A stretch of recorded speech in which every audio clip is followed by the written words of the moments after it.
Because it was scheduled on mine. Yeah, whenever you go live, it'll automatically show up on mine, so it doesn't matter. For you. Right, For for me. me, I have to go before 8:15 or else Facebook not gonna let me. That's true. We gotta get Ernest up on there. Yeah, because I'm sleep about that whole process So we talked about. I still when got you schedule lives on Facebook, they give you until 15 minutes to be late. After that, you can't be late past 15 minutes. uh-huh. They cut you off. They say put some respect on their name. Yep. Listen, and they not playing. Okay. At all. I'm probably gonna cut this part out just so y'all know. Okay. I put myself as a guest, and we're here. You put yourself as a guest? Well, when I advertise to my folks, I just say guest. Oh, gotcha. Okay, so let's get into it. Yeah. Welcome. So me and a group of my friends, we typically meet every Wednesday, and we call it our accountability call. And essentially, the goal of it is for us to talk about our business goals, us to discuss different topics with our business, and some of those real conversations that you always feel like you need when you're in business. Because one of the things that I've seen a lot of times is you'll have a mentor and they'll mentor you, but they don't really give you the meat and potatoes. So we here to talk about all the meat and potatoes. We're going to be going live every third Wednesday of the month, and we're going to talk about it.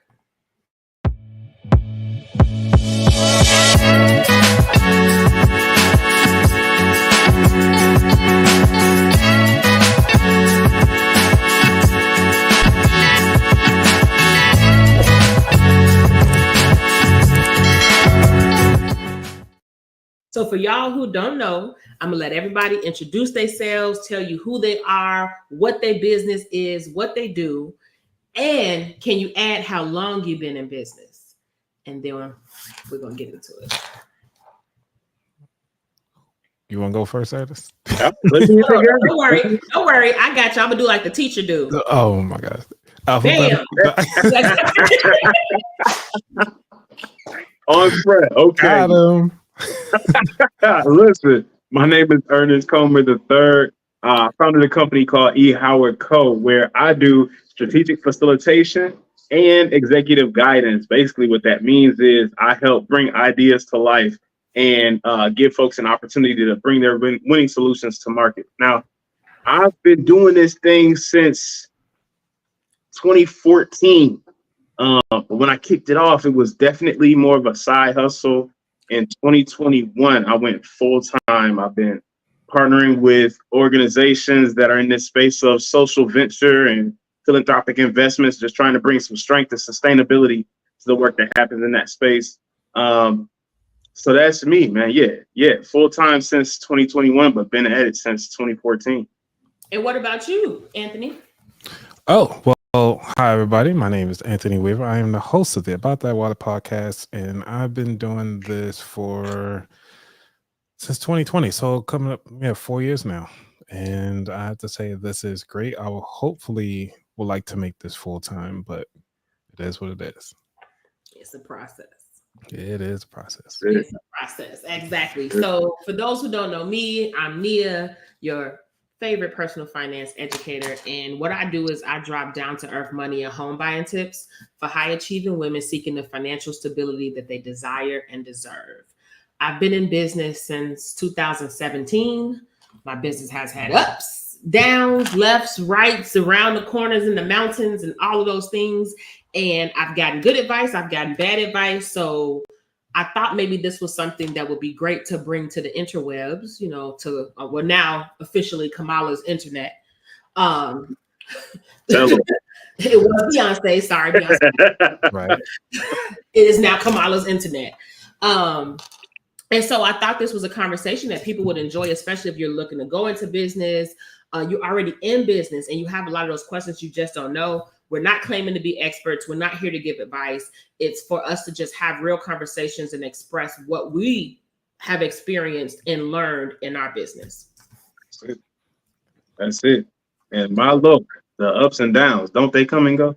Exactly. Because that's my first question. Oh, right. What do you think was one of your first or your biggest mistakes in your business and starting your business? I'll go first on this one. Go ahead. One of the things is that I kind of wish I did was to wait to actually do the business, mostly because as I'm learning more, is to actually make sure that there's proof of concept. Got you. And So we're gonna. also, Oh, sorry. oh, Go ahead. no, I was just saying also if I'm able to actually sell the product, like me personally, do I have the energy to kind of maintain that stamina to actually make sure that this particular product, because each part of each business has its own level of energy, and podcasting, shucks, that's straight marketing. It's a popularity contest, and I did not think that through. Right. So we're going to pause for a second, and then we're going to bring in another person who's going to be joining us today. We're going to bring her up and let her introduce herself. And so just to recap, you're telling us who you are, what you do, and then how long have you been in business?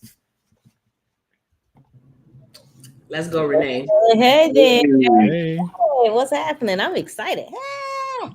All right, guys. I am Renee Collins, CPA financial planner and the founder of Retire Ready. Retire Ready is a firm that is dedicated to helping families as well as business owners to develop a healthy relationship with their money so that they can save more, invest smart, and build wealth.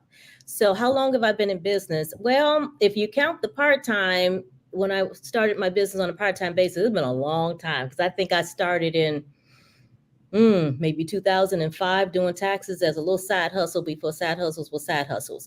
So I went full-time in 2010 when I lost my job. So it's been a while, and it's been a journey. You are the official veteran on the call. Right. She's the sensei of the live. Right, exactly. You guys are funny. Sensei. But yeah, so and now with all that being said, especially somebody who's been in the game so long, what do you think is your biggest or like just a mistake that you made in your business when you were starting it that you think was pretty important? You want me to go? Yeah, you or Ernest, because Anthony went already. Okay. I I can was go. gonna say I could pick. Y'all let me know. One of the things I would say, it's interesting because I just jumped off a call, and one of the things that we were talking about around money is getting help. Sometimes, we don't want to get help because we feel like, we should be able to figure it out, and one of the things that I wish that I had done early in my business was to reach out to resources, because there's so many resources that'll help you, get your business started, but you have to be willing to say, hey, I don't know this and I need some assistance, so for me, I would say the biggest mistake that I made was not getting help sooner. You don't have to take this journey by yourself, get some help. There are a ton of resources out there available that can help you navigate this path. So I'm going to tap into my corporate Aaron. I'm going to echo what Renee said. And I also agree. What? You don't know who corporate Aaron is? I have no clue who corporate. You don't know who corporate Aaron is? Mm-mm. You need to send them the video. You got to look up corporate Aaron. All right, let me look it up. Go ahead, look it up so you can share your screen. Because you can share your screen. He got it. Right. Yeah, while you look it up, I'm going to finish talking. But go ahead and look up corporate Aaron, and we're going to put corporate Aaron on the screen. Because she's one of the reasons why some of us probably started our business.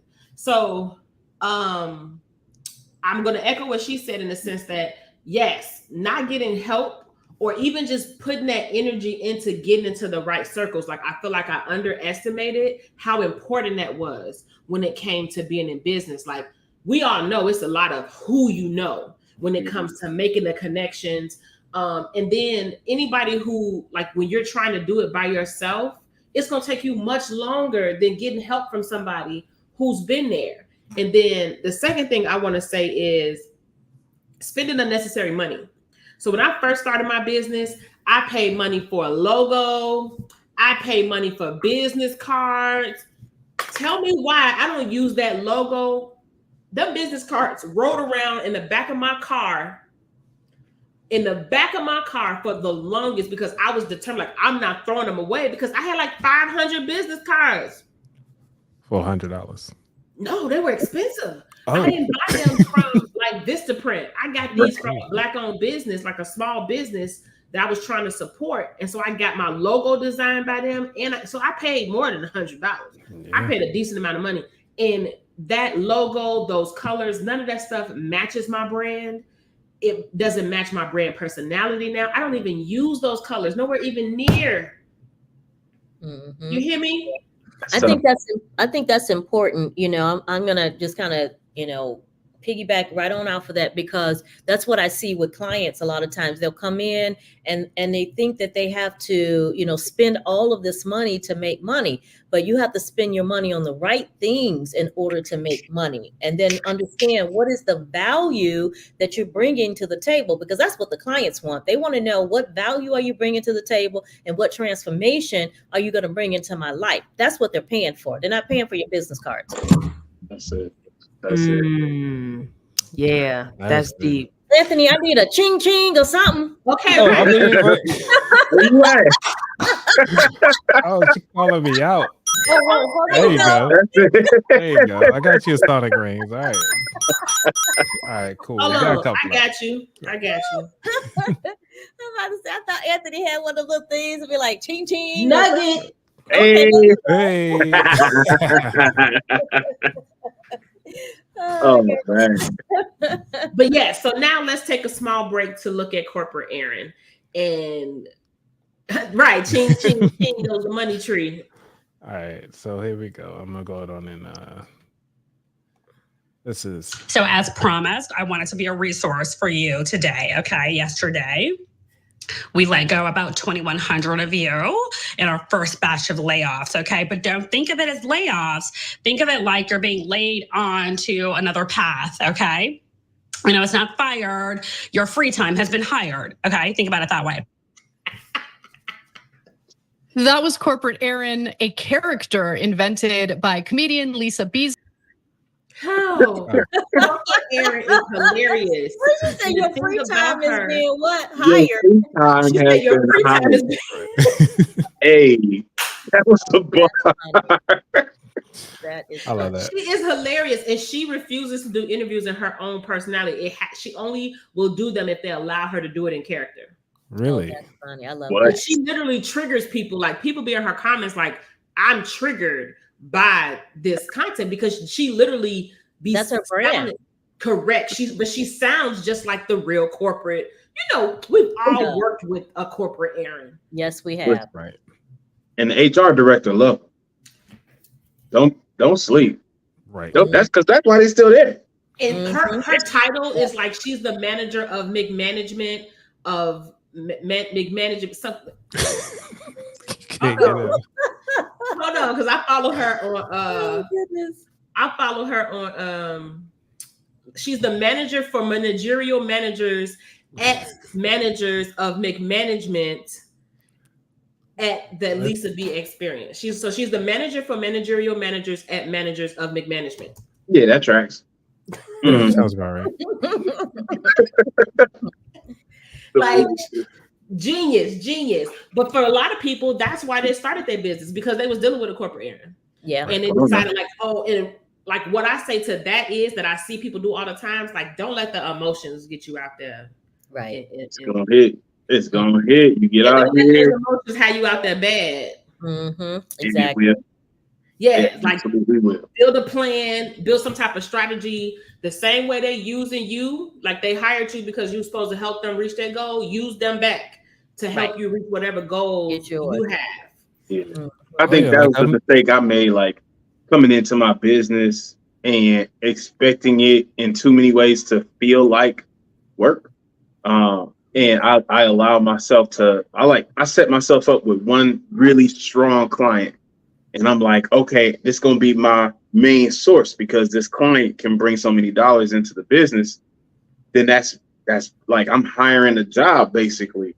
Mm-hmm. But when that client falls through because it's not a W-2 employee relationship, like it's a very different situation. So, you know, it was definitely a stumbling block for the business once that client fell off. And I realized like, oh, I should have been focused on marketing and establishing a pipeline and sales, like recognizing the little that I understood about business acumen was definitely a gut punch for me. I can definitely believe that. And two, the thing about being in business is you're going to have periods where you don't have any business. You're going to have periods where it's nothing, like tumbleweeds rolling down the street. And that's the reality of starting a business. Like I tell people all the time, like, so when I tell them and I explain it to them, because people who are not in business, like I have people who support me, but they don't understand because they're not entrepreneurs. And so I explain to them, like, how when you start working at a business, they have all these things in place, and they have the marketing department, the accounting department, the payroll department. They have all these things in place, and then you come in and they're teaching you their brand. They're teaching you their brand story. They're teaching you their mission statement and their SOPs. You don't have none of that as a small business owner. You have to create all of that yourself. Mm-hmm. So that's just, and normally when I say something like that, they're like, oh, yeah, you got a good point. Mm-hmm. I'm like, so that's one of the things I think that is important. And then the question that I find a lot of people need to possibly ask themselves, are you an entrepreneur or a CEO? And that's the reason why and they're not the same. Yeah, because Ernest and I talked about that just last week. About that. So, and I brought up the book, The E-Myth Revisited, because of that. It actually talks about those 3 different levels. So, what person are you when you're trying to start this business? Are you sure you really want to go down that venture? And actually figuring out a way to actually test out the theory. And that's why I feel like, having a group of people like us, like how we just kind of sit down and we could talk business all day.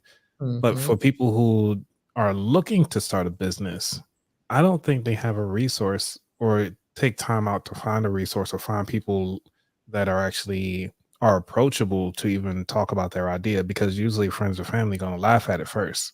You're like, oh, I know you ain't doing this. Laugh at it, discourage it, talk stuff, make jokes, crack funnies, and then turn around and ask for something for free. That's it. Oh yeah. What you mean? Oh, I need one of them. You need one of them. They don't sell. They don't sell. Or they're gonna ask you for a discount, and then when you actually do have a sale, still don't buy. Right. Look, come on now. All that free stuff all day. Absolutely. And I would say, I would say that, it's going back to those resources, remember that there's the Business Development Center out there. A lot of colleges and universities will have, entrepreneurship programs. Like I know there's one at DePaul where I graduated, my alma mater here in Chicago, and they have an entrepreneurship center.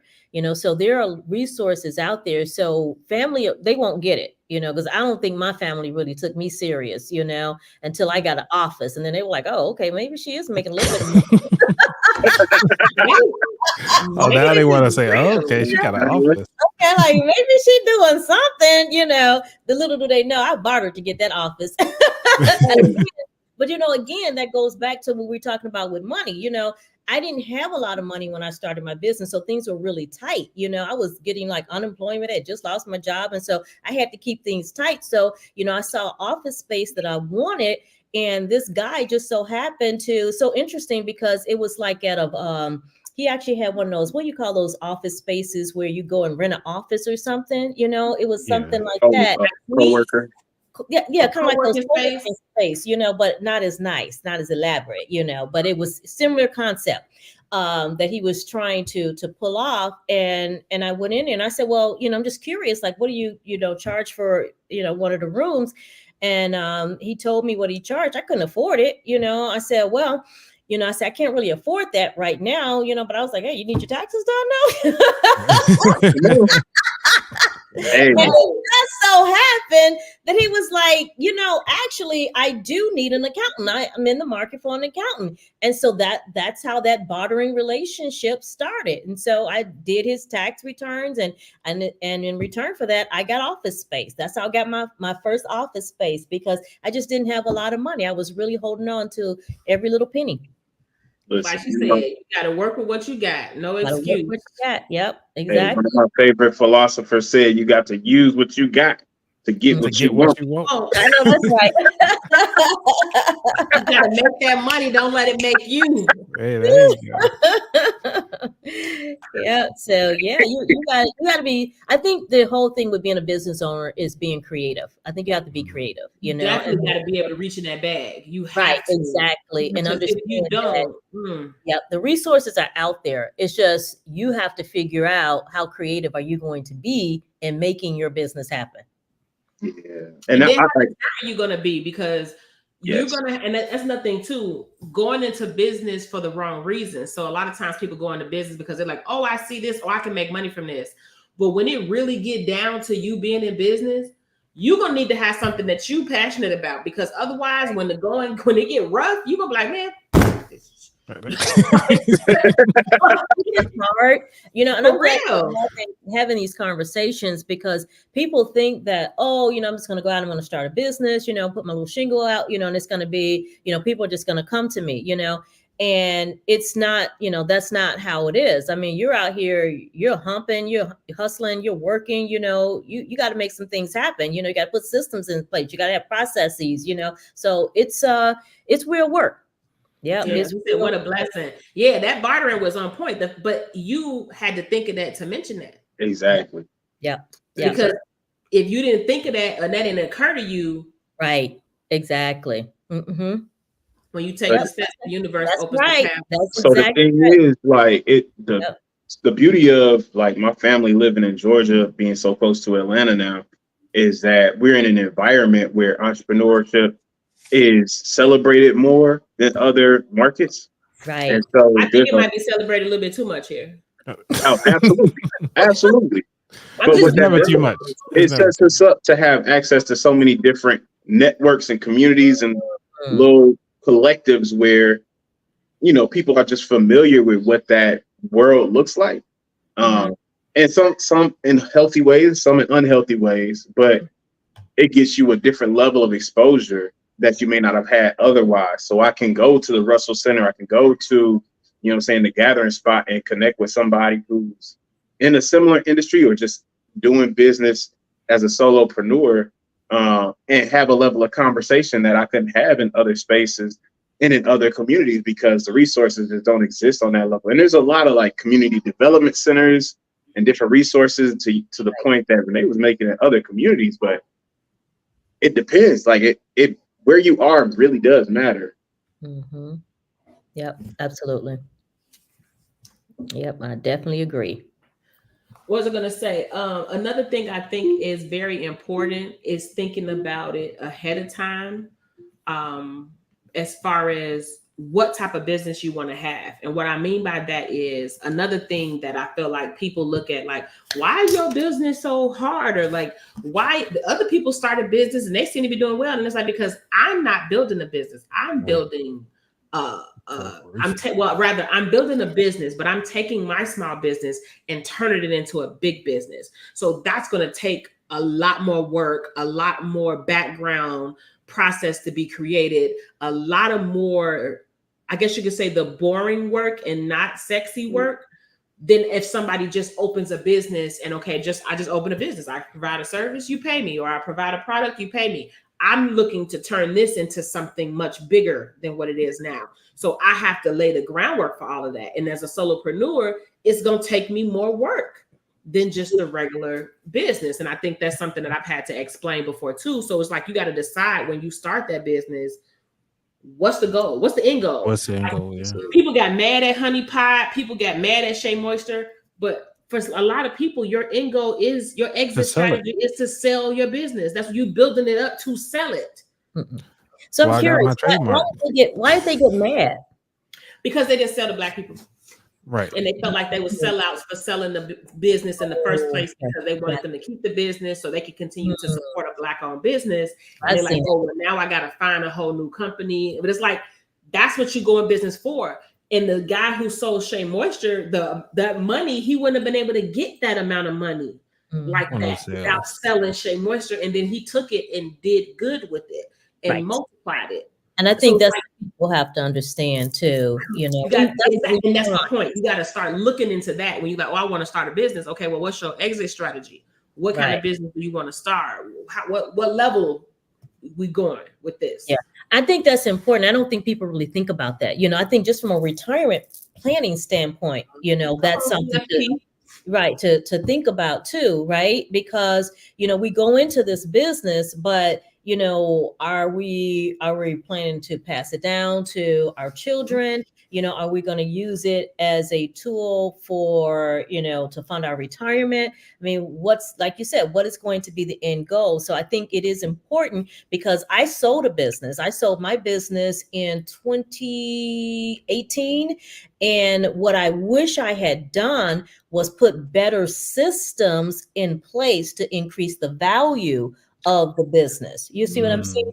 But I didn't go into it thinking like, okay, I'm going to sell this at some point in time, So I do think that it's important to have an end goal in mind, because now when you do that, you can start at the very beginning and say, okay, I need to put these systems, these policies, these procedures, and things in place, so that when I get ready to exit, I can sell it for way more, and bring people in who can basically help with that transition, if that's your end goal, is to try to sell it at some point in time in the future.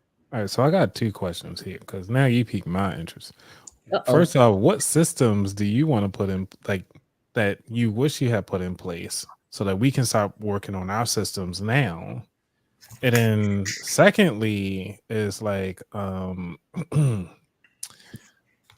what made you start another business if that one already sold? Like, if you were good.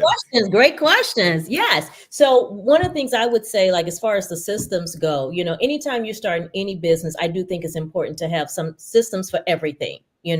So your onboarding process, I did have a system for onboarding clients, onboarding, I would even say employees. I didn't have a system for that, but how are you going to bring your employees on, just everything, whatever it is that you're doing, marketing system, have a system for that that's consistent, so things along those lines. I wish I had a system for that, like marketing, anything that you're doing in your business. If you can, somehow like take yourself out of that process and replace it with a system, or, put somebody else in charge of it, do it. That all of that makes the business more valuable. And if you can take yourself out of the business and put a manager or somebody else in place of you, and now you're just an owner, that's even more valuable. Who wants to work in a business day in, day out? We think that's what we want, until we do it for 60 hours, 70 hours a week, and we get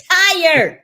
So that's another nugget, because that kind of taps back into what I was saying with, are you a CEO? Are you self-employed, or are you a CEO? Because self-employed, all you are is a glorified employee. The only difference is you working for yourself. You're not working for a company. A CEO, like she said, you have a system in place, and somebody else is running that system, and you are out networking, spreading brand awareness about the company, making partnerships, getting new business. Like, that's what a CEO is doing while your system is operating. That's what literally the difference between the two. And me, myself, I can tell I am not a CEO. I'm trying to be a CEO, but I am not one yet. Like, and that's what that process, like she said, creating my processes, putting my things in place, and doing all those things, because that's my goal, to be a CEO. Like, I don't want to be working day in and day out up to 2:00 in the morning. Exactly. Yeah. Yep. Exactly. When you walk in Walmart, do you see the Walgreens? No, I don't see the Walls store at all. No. And that's the whole point, right? Exactly. So to answer the second part of your question, which was basically, why did I, start the second business? That was the love. It was the passion. We talked about that, is that my love is for the financial planning, helping people to build wealth. That's what I love. Taxes, for me it was necessary. It was like a necessary evil. People have to get their taxes done, and I've been in taxes all my life. But what I really enjoy doing is serving people and helping people to, make that transformation around managing their money and using it to build wealth and basically live their dreams. So can we just talk about the fact that she has a master's in taxation? I know. Like who has a master's in tax, right? Exactly. With all the representation. It's nice to have people. Let me just say, it's nice to have people.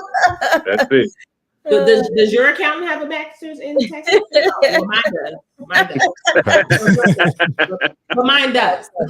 You guys are so I know funny. how y'all do y'all finances over there. Oh goodness, y'all funny.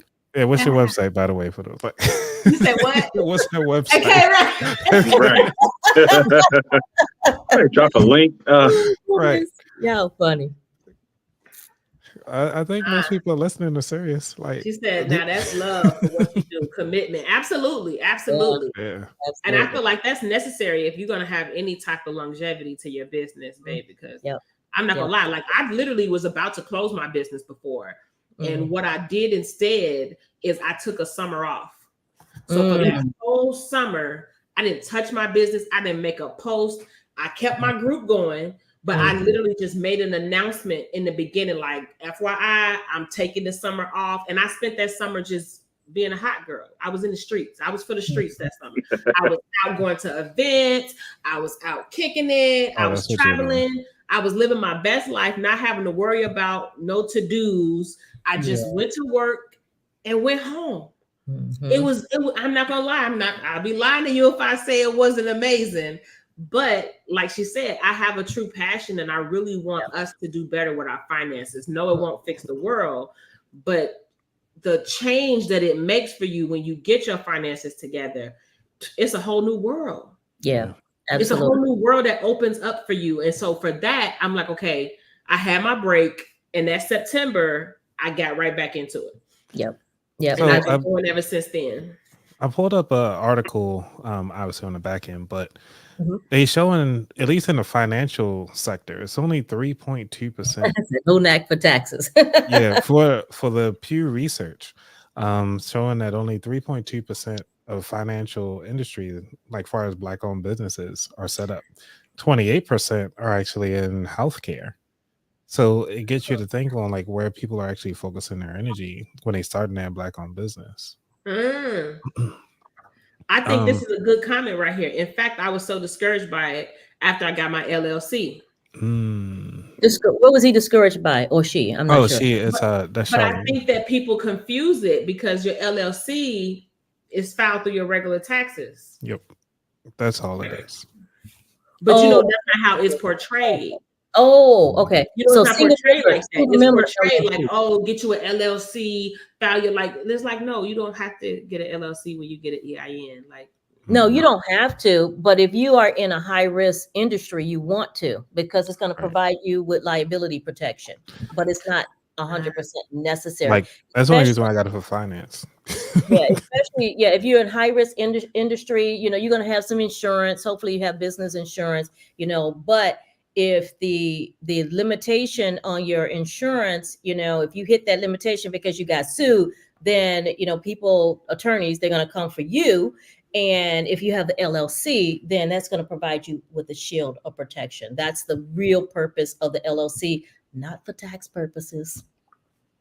New Jersey State kept sending me forms to file quarterly. Quarterly. Yeah, New York and New Jersey, I feel like, in California, they got some interesting. Well, in Maryland, you got to pay $300. As soon as you say that you doing business in Maryland, it's $300 every year, regardless if you made money or not. Yeah, Illinois used to be pretty expensive too. I think they lowered it like 600, right? And they lowered it to 600. Yeah, yes, they lowered it. They lowered it. Small businesses were having a fit here. Right. Yeah, it used to be $600 in Illinois, and then they lowered it. Yep. I don't know if I would have did that. I don't know if I would have. I'd have been like, I'd have wanted to, and then I'd seen that sticker price would have been like, this business shut down. No, keeping it real. As a small business, starting your business, right? They should give you a grace period. You have to pay it every year. Exactly. That's like the other day somebody was asking me, like, did I have like all my slogan and friends? So y'all know me. Y'all know I say crazy things out my mouth.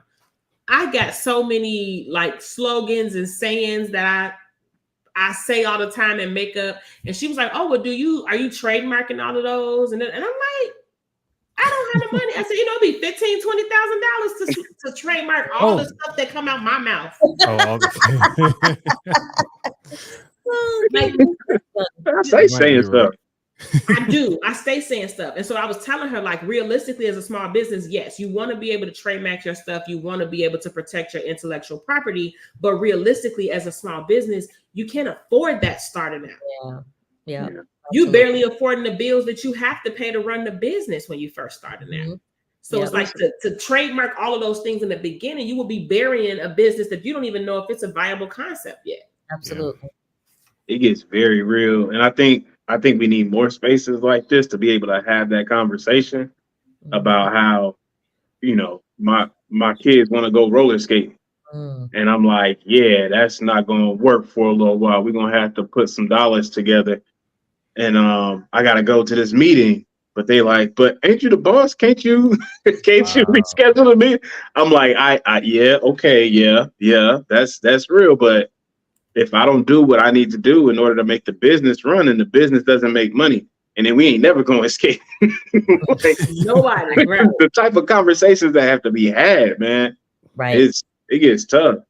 And I think that's one thing people forget is like when you're a business owner, every customer is your boss. At that point. That part. Everybody always say the customer is right. Yeah, they right to a degree. Though? Are they? It's their perspective. I mean, you can say your limitations of the business, like, hey, we ain't taking no returns. We have the right to refusal to not take returns. Walmart got it right there on their return policy, big as A. Walmart has the right to refuse all of these returns. But I go to Costco. That's why I got all my stuff from Costco. It's like, shoot, get my clothes. Oh, these clothes look ashy. I'll take these back, get some new ones. There's a brand of clothes that they sell at Target for kids that they accept returns no matter what. It was Target does? Target does, yeah. Yes, it's a brand of clothes that you can return no matter what. I believe it's like children clothes. It is children clothes. I just sent it to a couple people because I saw that on Instagram. I was like, ooh, that's cool. I can't remember the name of the brand, but you can forever return their stuff. Wow. Y'all about to have me me get a Google. whole wardrobe full of their stuff, and I would just never have to buy it again today. I sent too many memes. Just give me gifts. A lot of reels. Yeah, a lot of reels. Yeah. But anyway, I'll find it and I'll share with you guys. Okay. That's a whole hustle because you could come up off of that. That's why, but you know what? That's why people be getting into thrifting real good. Yeah. One of my guys put me on to it's a brand of shoes that's like dress shoes. And if you find a pair of these dress shoes at the thrift shop, they'd be $30, $20 for a pair of shoes. You can send them back and have them refurbished, have them send them back to you fresh. These shoes are worth like $400 or $500. Oh, but nice. people don't realize it, and they just getting rid of stuff. They probably don't know. Yep, they probably don't know. Right. Yeah, I've seen some people who are really good at thrifting. I met this girl. Good at it. And I don't have the patience for it. Yeah, I don't have the patience for it. But I met this girl when I lived in Charlotte, and girl, she was sharp. I was like, where did she get like all these clothes from? She was sharp, but she has an eye for that. I don't have an eye for that. That's my mama.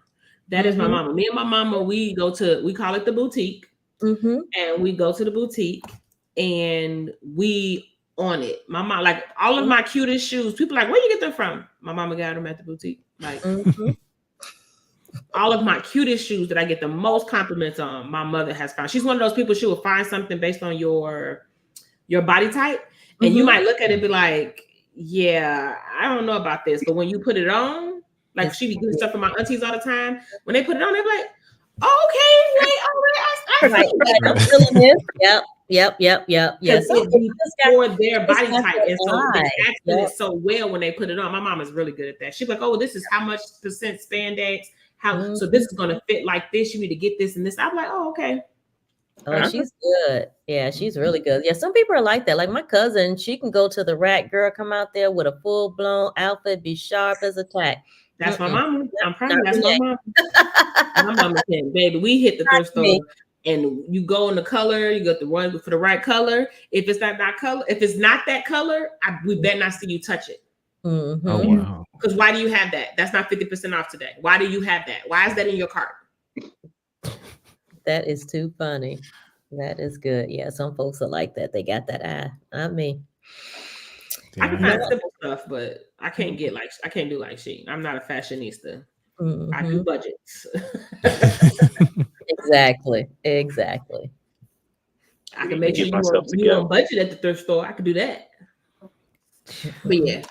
But yeah, another thing that I think that is something that I guess you could say not talked about a lot is some of the mentorship that happens. So Mhm. I was talking with my my friend who was in the Goldman Sachs program with me on Sunday, and we talked about like different tips and tricks or things that we might have found out about, but they didn't tell you, like, okay, so like as an example, oh, you can do this, and that, as a business.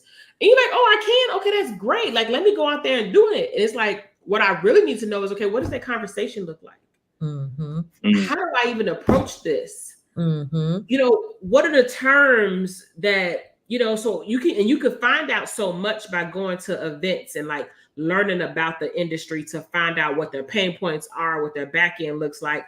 But when it comes down to you having that conversation with them, and you can say, oh, well, you're going to learn it as you keep going. Not necessarily, because some people are going to share and tell you like, oh, no, you should do this. Some people just going to be like, nah, I'm not interested. And they're going to move on. Mhm. And you're going to keep trying and keep trying and keep trying. And they're going to keep moving on and not buying from you or not contracting with you. And little do you know, it's because you're not saying the right thing or saying the right language. Right. Right. Exactly. And language matters, I mean, it's sales, and I remember when I was starting my journey, doing it in my tax business, I was always trying to be very cognizant of the language that I was using when I was in front of prospective clients, really listening to what their needs are. Always asking, like, why did they leave their prior accountant? I always ask, because I wanted to know what their reasoning was. But that was important to me because, I wanted to know what type of potential client I had in front of me, because some people want you to do things that I'm just not going to do when it comes to taxes. If they say, oh, they wouldn't take these deductions, or they wouldn't do this, or they wouldn't do that, then for me, that's like a red flag, because So you don't want to just read everything off for them? No, I'm not writing everything off. And the other But I thing is, own a business.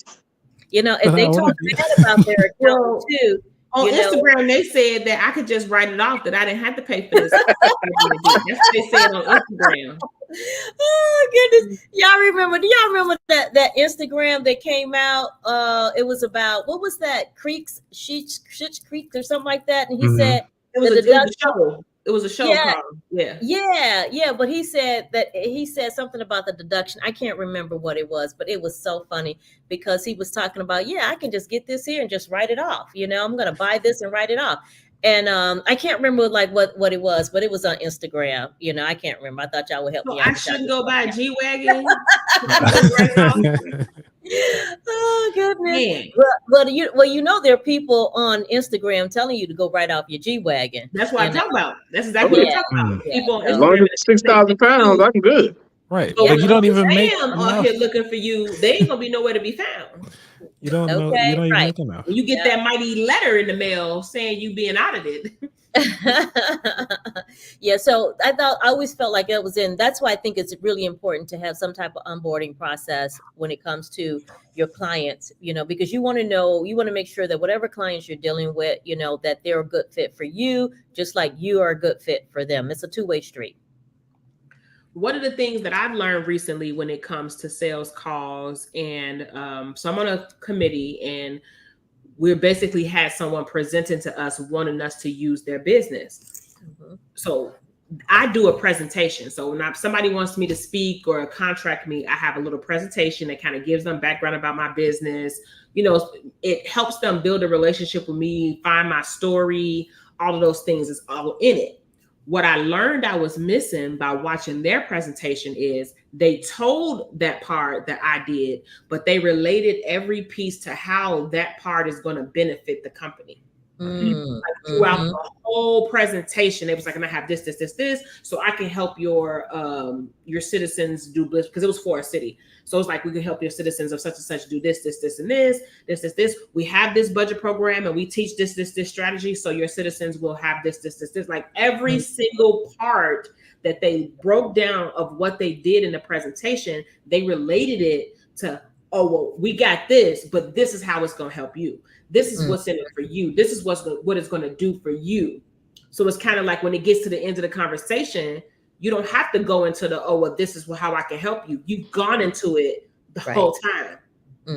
So for me, I'm like, okay, I'm going to start doing that, because to me, that's how it should have been. But that's like a small nugget. Seems very simple, but it was something I was missing in my presentations. Yeah, I do think it's important to go back and kind of do that analysis after you met with the client. You know, I think Zig Ziglar had a book on something of selling, and he talks about that, you know, going back to just kind of like after you have that sales call, breaking down that sales call so that you can really understand how it went and analyze it, you know. Well, I had done that, but this was just, you only know what you know. So I didn't know that I should have been doing that during the call. Yep, absolutely. You know, you live and you learn. You know how it go. True. Yeah, I was in a fellowship program, and they had us write a pitch for our businesses. And that was something I had never done, because I never really thought about like the whole idea of selling the business. And so it was just one of those things I never thought about, like pursuing investments and stuff like that. But just going through that process of building a pitch deck and like crafting out a script really helped me it helped me realize, like, what am I actually doing? What is this business really?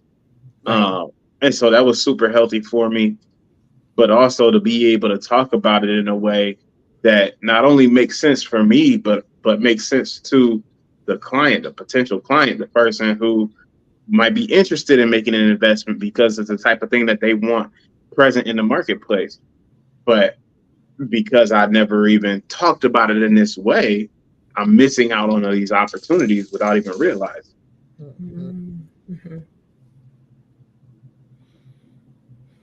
Yeah, I was gonna say another thing that recently I went to, you know, because I'm always doing different things to learn and get better and, you know, expand my brain. And it's basically was saying, like, when you get up in the day and you deciding what you're going to do for that day, for every single thing you're doing, you ask, how does this relate to my goal? And you say, and then you break it down to the point where you're saying, oh, it relates to my goal because I'm going to post on social media so that I can get new people in my business, so that I can blah, blah, blah, blah, blah. So that, like, you go all the way so that until it's to your goal. And if it's not going to connect all the way to your goal, this is something you need to throw out of your schedule for the day. Yeah. That reminds me. Not something you should be doing for the day. You need to go. And then another one was like, write down 25 goals that you want to accomplish by the end of the year. And now that you wrote down those 25 goals, take the top 5. The rest of them, dismiss them. They're just distractions. Yeah, that reminds me of Carson's coaching. They called it the Big 3. I think it was Carson's coaching. They called it the Big 3. And basically the Big 3 is the things that you have to get done each day that's going to take you a step closer to your goals, you know? Yep. And one of the things to kind of feel like you've been successful at something is just make your bed. Like that's what I do. It's like just make your bed in the morning. That's the first thing I did. Yeah, I'm a number one. Yeah, I can't. I'm not leaving the house with my bed unmade. Leave the house, the country, everywhere. Yeah, I do. And you know what's funny? I didn't grow up having to make my bed. Like, full disclosure, my mom worked all the time, so I feel like she my wasn't mom home to make me fix no bed. I feel like we had to make our bed, you know. But Maybe even she wasn't there, she could probably say it, but she was never there to enforce it. So. Yeah. So, and then see, I have that military background too, you know, and So we had to make our bed, of course, and had to be tight and right, you know. You could probably fold the hell out of some clothes, can't you? You know, actually, I can. Oh, you just roll them up into a ball? I used to date a guy in the military. Yeah, you I have used to to date roll a them guy up, who but was in you the have to be military. rolled up a special way. This is a military. They ain't play that. Gotcha. We used to date a guy in the military, baby, and he used to keep his t-shirts on the shelf, but he had them things so freaking neat in that little square. Yep. I used to be like, and he would have them perfectly better than any store you could walk into. Yep. Wow. Yep, absolutely. Yes, I just Crazy. like I do. It's something about that that just makes me feel good when I get up in the mornings that my bed is made. Yeah. Yeah, and or at least even drink some water before you leave the house or Now something that- like that. I Yep, got you. that too. I got you Yeah. on that. I'm Anyway, trying to think of like Lil' something like you should be on your list. One, because health, everybody keeps saying that health is wealth. So Mhm. are you taking at least, like Nia said, is that activity, is that actually pushing you towards your goal? If healthy is one of those options, then are you at least drinking water in the morning before you Mhm. even eat anything? Or Yeah, that's what they say. You're supposed to drink it before you eat anything. Yep. yeah, First thing. Mhm. to break it fast. It's really good. I mean, this is my third one today. He said it's so- really good. You guys should How try many it. ounces is that? So how This many ounces one- are you drinking every day? This one here is 24 ounces. So I try to do at least 48 ounces. Okay. Sometimes I get lucky enough to do, an additional 24 So ounces. I don't even know how much this is. I actually got this from the Women in Money event in Atlanta last year. Mm. Okay. Nice. And I love it because I drink a lot of water, and some water bottles, they don't have this angled correctly. Mhm. But this bottle has it angled perfectly. But it doesn't say like how many ounces it is. So, and I've never like actually measured it. So I don't know, but all I drink is water. I don't drink coffee, tea. I drink water all day. Oh, that's good. Yeah, this is natural. Very good. No caffeine. Okay. Yeah. Well, I gotta have my caffeine in the morning. Really? You didn't Mhm. really get caffeine in Pittsburgh? No, I did go to one day when I did my walk, I stopped at Starbucks on the way back, and then I had that outside. But no, they had let me think, did I have, oh yes I did, because when I got there I had my coffee. Mm-hmm. Yeah, before I went to the conference, I did. I had some Oh, coffee. gotcha. Okay. And then I went over there, and I think the only day I didn't have coffee was like that Tuesday. Mm-hmm. Girl, I'll be on my coffee. Don't play. When I don't have my coffee, I know I didn't have my But coffee. listen, most people There will be like that, signs. They There be will be on signs. it. Like it be a morning, and they be like, "I need my coffee." I'm telling you, girl, don't be playing with my coffee. You know, it's so funny because everything else could be healthy, honey, but I'm gonna have my coffee. I am. I'm gonna have my coffee in the morning. I have a suggestion for our topic for next week. What's that? What's that? Are we going live next week? I thought Next we week too? I thought it was I mean, not already next third. week. Sorry, Oh. next time, next Gotcha. session. Okay. Okay. What's Networking. Oh, networking. Yeah. Yeah, as a matter of Networking, like- fact, I'm Yeah. going to a networking event next Wednesday, so I won't be joining you guys. Okay, but we Yeah. won't be going live to the third Wednesday in August. Right, but you guys are going to meet still that Wednesday, right? I believe so. Yeah. Yeah, I'm going to a networking event that evening. But yeah, I think that's a good topic, and I think that's something that a lot of businesses like they go to networking events, but they don't be as fruitful for a Mhm. lot of them. I know when I first started going to them, they weren't as fruitful for me as they are now. Mhm. Like Renee would tell you, baby, I was at that conference talking to everybody. She was. Baby, I was running my mouth. When I came Mhm. home, I didn't even go walk with people for 2 days because I needed a chance to be quiet and shut up. Wow. Ooh. Right. Yeah, networking takes a lot out of I you. was in a too. museum. We was in a museum. I was talking to everybody. See, when I go, I even if I go to like a major conference, thousands of people, my focus is on finding 3 people who I know I want to build some type of follow-up connection with. Mm-hmm. Because I can talk to everybody in the room, but my purpose, my intent in that space, like find you 3 people for real. That's it's not just gonna be a conversation today. Oh, I like your shoes. Like, nah, we're gonna check in and like have some follow-up conversation from this. But I'm not interested in like having that follow-up conversation with 30, 50 people. Like find 3 good ones and let's So make you're something very happen. intentional. Oh, absolutely. And that's what we kind of will talk about the next session. Like I'll talk about what my process looks like. You could talk about what your process looks like. Yeah. Different things that we have experienced. Like when I first used to start to go to networking sessions, that's what I would do. I would just talk to everybody. I'm very strategic in my talking now. And I was asking the questions that needed to be answered so I can narrow down at the event who those people are. So I don't have to narrow it down on a discovery call.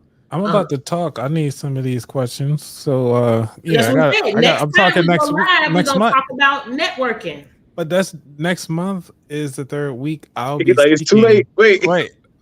I need 9 o'clock, so we're gonna be getting out of here soon. We started a little late though. Like I still see 55. I still see 5 minutes left. Like Okay, so give him some questions. Give him some questions. Give I all had to of unplug Alexa so she didn't treat my life. Yeah, give him some questions. Give you us go to one a networking question. event and give him one question. Yeah. Question that I asked? Yeah. Well, the question that I was asking last week, I was at the HEFWA Summit, which is the Higher Education Financial Wellness Alliance Summit. So my main question was to figure out how their financial wellness program was set up. Some universities have a full program with a full team, and they're not looking or need anybody to come in. Some people don't. So my initial question is figuring out, do they outsource for any of their financial wellness needs? Do they outsource for speakers? Do they have somebody come in and train their students? Like, I need to know how their system was set up to see if I could be of service, or if I can find, literally you trying to find the void, find where you can slap yourself in. Where would they need you? Okay. That's the best thing you could do. Find out where they would need you, but just going to take you but not doing it in a way where it's like, hi, how's your financial wellness system set up? Like making it more of a relationship conversation. You don't want it to be transactional. You want to build a relationship with them, like where they feel like, hey, when they see you again, hey, because now they feel like they know you, because they do know you. You're building a relationship. Oh, like how we do at FinCon. Gotcha. Exactly. Except it actually results in money. Oh, well, yeah, we do. Except it actually resulting in money. Like it's how we do at FinCon. But I mean, this right here does relate to money eventually. It's because one, we build the network. There's that word. Eventually can be 5 years. Eventually can be 10 years. But who knows? I'm not looking for eventually. All right, you need tomorrow. Gotcha. Right. Might be yesterday. I'm just saying. Right. Well, I put out there in case anybody want to come see my talk in DC. I got $50 off that ticket. You can use the code. What's going on in DC? He's speaking I'm speaking at Podcast Movement, which is. You did that last year, didn't you? I did it earlier this year. It was Podcast Movement Evolutions, though. That's where the businesses were at. They were looking at 10 grand deals or more. So that's what they were looking at. I was like, I don't have 10 grand. This sounds nice opportunity, but I would love to have you on my show for $100. How about that? Come on now. Right. Oh, goodness. I love that. So if y'all want to help pay it forward, $50 off your ticket. If you use the promo code PM24SAWA5, I did not set up this code, so do not come at me. What? Right. I would have just put wallet. You know what I'm saying? What is it? 25. I'll give you 25. I'll put it on the back end chat. Okay. Okay. Oh, see, they doing too much with that. Nah, they doing too much. It's way too long. Usually they let people pick, or they'll say about that like ATW, something like that. That's long lines of who I am, or something like that. But this time it just looked like they just did random. So. Oh, Patrice is gonna be there. I don't know who's gonna be there. He's on the ticket. Yeah, and then that looks like what's his name too? Let me see who the keynote. That looked like Patrice is on the ticket, and the what's the guy's name? I can't remember his name. Oh my god, passive guy, passive income guy. Yeah, the smart passive income guy. Because Tom Webster spoke at Pat Flynn. I think his name Pat Flynn. Oh, Pat Flynn. Okay. Yeah. Yep. Pat Flynn. I think he's on there too. Okay, good stuff. Really good stuff. What's the date? Let me see. It is the 19th through the 22nd. Oh, that's August. Yeah, that's what I'm saying. Next month. Like I Oh, have gosh. Okay. I'm like, Yeah. alrighty. less than 30 days. Yes, it is. Okay. Yeah. I don't know if I can do August, but we'll be That's thinking okay. about you. Thank you.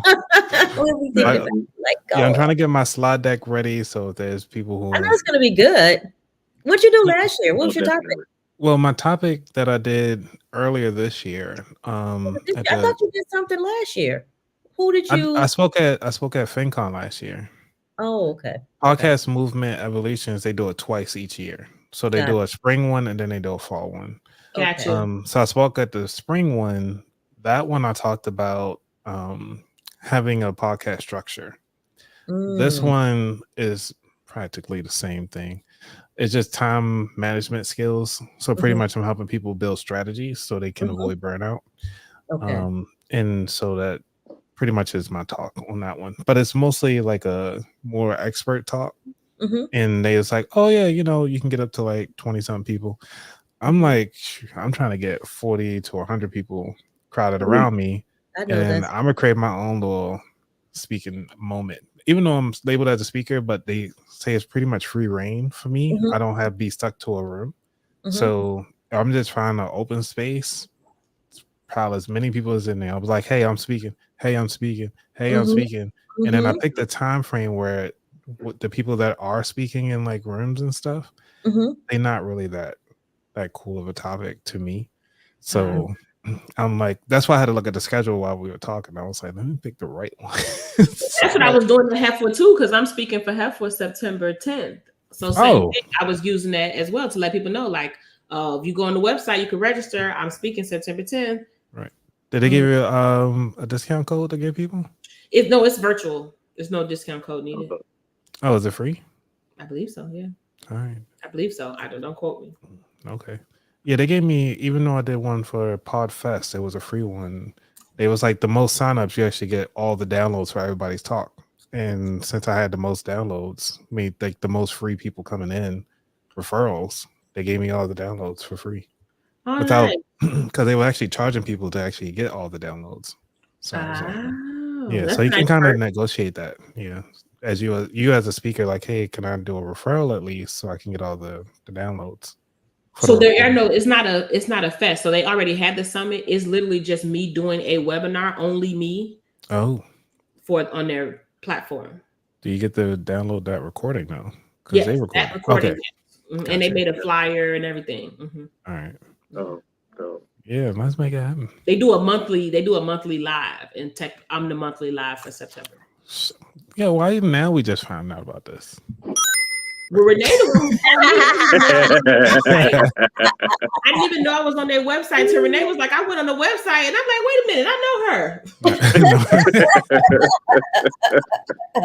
Nice. Oh, that is what's up. All right, Yeah, I guys. didn't know that they had it on the website. About Like that that. time for me. All right. It is. It's Cool. about that time. I got to get up at 5 a.m. Yep, All right. I feel that. Well, can we just thank everybody for coming through? Yes, thank you everybody for coming through. Yep. We'll be here Julia. the third Wednesday of next month. Feel free to go ahead and I'll go ahead and say I'm Nia. I'll let you guys go ahead and do your outro, say what you want to say goodbye to the great people who gave Okay. us their time. Yep, absolutely. Thank you everybody for watching us this evening. I'm Renee Collins of Retire Ready. I'm Anthony Weaver from the About That Wallet. Just type in at About That Wallet on all your social media platforms. Good stuff. And my name is Ernest Comey III, founder of E. Howard Co. I appreciate y'all kicking it with us. Yes, and again, it's me, Nia, your favorite personal finance educator, and we out.